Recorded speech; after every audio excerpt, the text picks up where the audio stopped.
Friends, தயிர் சாதம் எப்படி ஒரு 3 ஹவர்ஸ் கழிச்சும் இதே மாதிரி கெட்டியாகாமல் இருக்குன்றதுக்கு டிப்ஸ் நான் போன ஷார்ட்ஸ்லேயே சொல்கிறேன்னு சொல்லியிருந்தேன். இப்போ சொல்கிறேன் வாங்க. இது எப்படி அப்படின்னு பார்த்தீங்கன்னா, சாதத்தை நல்லா குழைய வடிச்சுக்கோங்க. உப்பு போட்டு வடிக்கிறதும் இல்லை அப்புறமா உப்பு போடுறதும் உங்கள் விருப்பம். அதுக்கப்புறம் அதில் டைரெக்டாக தயிரை கொட்டிடக்கூடாது.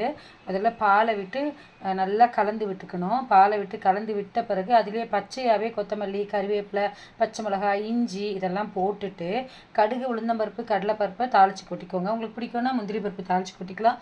வேர்க்கடலை கூட நீங்கள் போட்டுக்கலாம்.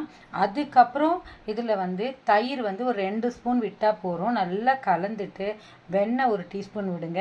இது கூட உங்களுக்கு முந்திரி பருப்பு வேணும்னா போட்டுக்கோங்க, இல்லை கிரேப்ஸ் பிடிக்கும்னா போட்டுக்கோங்க, மாதுளம்பழம் பிடிக்கும்னா போட்டுக்கோங்க, கேரட்டு இதெல்லாம் நான் போட்டிருக்கேன். இப்படி இருந்தால் தயிர் சாதம் உங்களுக்கு எவ்வளோ டைம் ஆனாலும் இதை பாருங்கள் இந்த ஸ்டேஜில் இருக்கும். இதுக்கு உங்களுக்கு வேணும்னா இன்னும் கூட நீங்கள் பால் விட்டுக்கலாம், தயிர் விட்டுக்கலாம். இன்றைக்கி நான் பண்ணுறது நாளைக்கு நைட் வரைக்கும் இது கெடாது ஃப்ரெண்ட்ஸ்.